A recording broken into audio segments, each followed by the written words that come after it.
안녕하세요. 말씀을 품고 말씀을 살아내는 바이블 1189 208번째 날, 오늘은 여호수아 15장입니다. 어제 14장에서 85살의 노장 갈렙이 이 산지를 내게 주소서라고 외치면서 믿음의 야성을 보여줬는데요.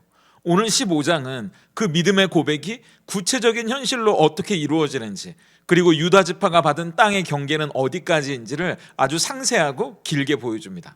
먼저 1절부터 12절까지는 유다 지파가 받은 땅에 대한 이야기인데요. 여기서 우리는 하나님이 그어주신 경계선이 얼마나 구체적이고 세밀한지를 보게 됩니다. 1절을 보세요.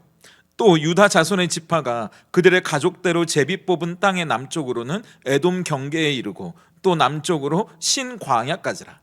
이어서 2절부터 12절까지 이제 남, 동, 북, 서 그 경계를 마치 측량사가 줄을 띄우듯이 상세하게 묘사합니다. 수많은 지명들이 나오면서 어디에서 시작해서 어디로 지나가고 또 어디로 끝나는지 그 경계를 꼼꼼하게 기록하면서 하나님이 어떤 분이신지 보여주는 거예요.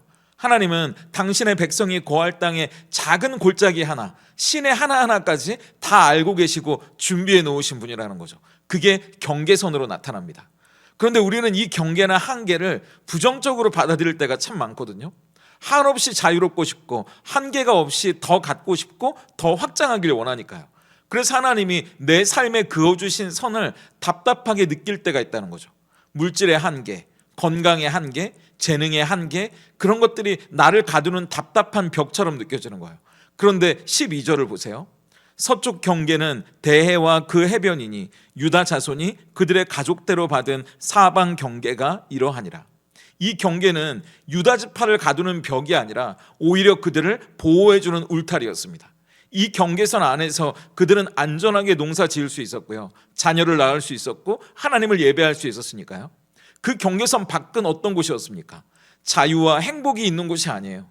이스라엘에게 적대적인 이방 민족들이 그들을 호시탐탐 노리고 있는 위험한 땅이었으니까요.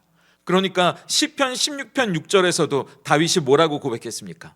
내게 줄로 재어준 구역은 아름다운 곳에 있으며 나의 기업이 실로 아름답도다. 다윗도 하나님이 그어주신 경계선을 보며 답답하다고 말하지 않고 오히려 아름답다고 찬양합니다. 혹시 하나님이 여러분의 삶에 그어주신 경계선이 있습니까?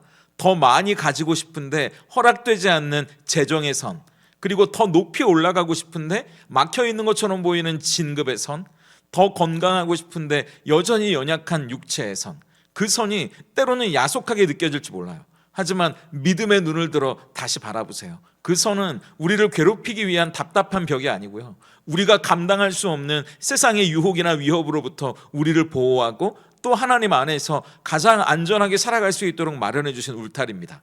그걸 받아들이는 믿음이 우리에게 필요해요. 내 한계를 인정하고 그 안에서 하나님의 뜻을 구할 때 그 좁은 땅은 오히려 우리가 모르는 적과 꿀이 흐르는 약속의 땅으로 변하게 될 겁니다. 이어지는 13절부터 19절까지는 갈렙과 그의 딸 악사의 이야기인데요. 이 이야기를 통해 우리는 하나님의 약속을 받았다면 그걸로 끝나는 게 아니라 그 약속을 받은 우리가 해야 할 일이 있다는 걸 알게 됩니다. 첫 번째는 믿음으로 최선을 다하는 일이에요. 14절을 보세요. 갈렙이 거기서 안악의 소생 곧 그 아들 세세와 아히만과 달메를 쫓아내었고, 하나님이 주시는 기업은 가만히 앉아서 택배로 받는 선물이 아닙니다. 우리가 직접 믿음의 발로 밟고 영적인 싸움을 통해 거두는 승리예요. 하나님은 우리에게 완성된 낙원을 주시는 게 아니라 개척해야 할 사명지를 주시기 때문입니다. 두 번째는 하나님의 은혜를 구하는 기도가 필요합니다. 갈렙은 자기 딸 악사를 헤브론 정복에 큰 공을 세운 조카 온니엘에게 시집보내는데요. 갈렙은 결혼하는 딸에게 원하는 것이 있다면 무엇이든 이야기해보라고 말하거든요. 그때 딸 악사가 19절에서 이렇게 이야기합니다. 이르되 내게 복을 주소서. 아버지께서 나를 네겝 땅으로 보내시오니 샘물도 내게 주소서 하매 갈렙이 윗샘과 아랫샘을 그에게 주었더라. 이 네겝은 히브리어로 남방이라는 뜻인데 메마른 땅이라는 의미도 있거든요. 그러니까 갈렙이 준 땅은 광야와 가까운 건조한 땅이었거든요.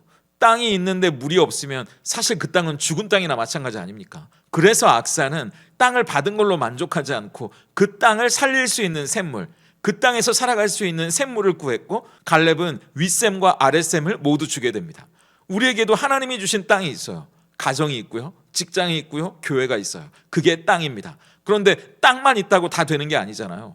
거기서 살아갈 수 있는 은혜가 없으면 가정도, 직장도, 심지어 교회까지도 메마른 곳이 될 수밖에 없습니다.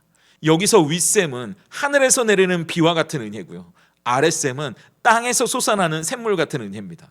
위로부터 주시는 하나님의 은혜가 필요하고요, 우리 안에서 솟아나는 기쁨과 평안이 있어야 우린 그 땅에서 살아갈 수 있어요. 그럼 구해야죠.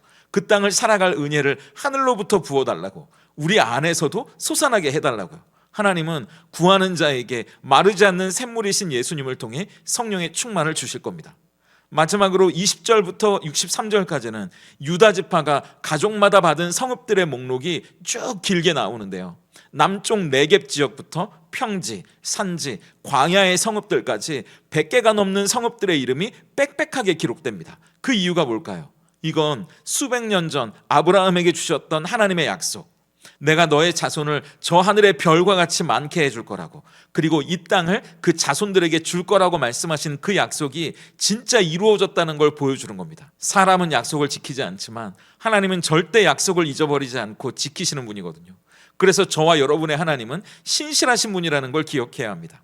그런데 이 승리와 축복의 목록 끝에 찬물을 끼얹는 것 같은 구절이 등장하는데요, 마지막 절인 63절을 보세요. 예루살렘 주민 여부스 족속을 유다 자손이 쫓아내지 못하였으므로 여부스 족속이 오늘까지 유다 자손과 함께 예루살렘에 거주하니라. 이스라엘 지파 중에 그래도 강력한 지파였던 이 유다 지파가 예루살렘 산지에 살고 있던 여부스 족속을 쫓아내지 못했다고 말하는 겁니다. 그 이유가 뭔지 사사기 1장을 보면 그들에게 철병거가 있어서 두려워했기 때문이라고 말하기도 하고요, 나중에는 그들을 노예로 부리기 위해 타협했기 때문이라고 말하기도 합니다. 힘이 부족해서든 아니면 의지가 부족해서든 결과는 불완전한 순종이었어요. 그리고 불편한 동거였습니다. 이게 우리 신앙의 현 주소를 뼈아프게 보여주는 장면 같아요. 구원받았지만 여전히 우리 마음의 중심에도 쫓아내지 못한 여부스 족속들이 살고 있거든요. 은밀한 죄의 습관, 하나님보다 더 의지하는 우상들, 우리는 종종 이것들과 적당히 타협하고 함께 살아갑니다. 이 정도 죄는 누구나 짓잖아, 내 성격은 원래 이래, 어쩌라고 말이야, 사회생활 하려면 이 정도 편법은 써야지라고 자기 합리화하면서 말이죠. 그런데 유다 지파가 남겨둔 이 여부스 족속이 훗날 이스라엘의 옆구리를 찌르는 가시가 됩니다. 그래서 이 예루살렘은 나중에 다윗 때가 돼서야 비로소 정복돼요. 이게 뭘 보여주는 거죠? 여호수아도 유다 지파도 완벽한 구원자가 될 수 없다는 사실입니다. 인간의 힘으로는 죄의 세력을 완전히 몰아낼 수 없어요. 그래서 우리에게는 진정한 유다의 사자가 필요한 겁니다. 다윗의 자손으로 오셨지만 다윗보다 더 위대하신 분, 우리 안에 죄의 여부스를 몰아내시고 죄와 사망의 권세를 완전히 정복하신 진짜 구원자 예수님이 필요합니다. 그래서 이 15장의 마지막 절이 남긴 찜찜한 여백은요, 결국 우리가 날마다 예수님을 의지해야 한다는 걸 역설적으로 보여줍니다. 예수님, 제 의지와 결심만으로는 안 됩니다. 그렇기 때문에 예수님이 내 안에 오셔서 나의 왕이 되어주시고 내 힘으로 몰아내지 못하는 이 끈질긴 죄들을 다스려 주시옵소서. 이 고백이 터져 나올 때 비로소 우리의 기업은 온전해질 수 있는 거예요. 그렇다면 오늘 이 여호수아 15장이 우리에게 던지는 질문 앞에서 우리는 어떻게 삶으로 대답할 수 있을까요? 첫 번째 질문은 나는 하나님이 그어주신 경계를 답답하게 여깁니까? 울타리로 여깁니까?예요. 많은 사람들이 비교라는 감옥에 갇혀 살아가는 걸 아시죠? 저 사람은 금수저인데 왜 나는 흙수저로 살아갈 수밖에 없지? 왜 내 배우자는, 왜 내 자녀는 이 모양이지? 남들과 비교하면서 하나님이 그어주신 선을 원망하면 거기가 지옥입니다.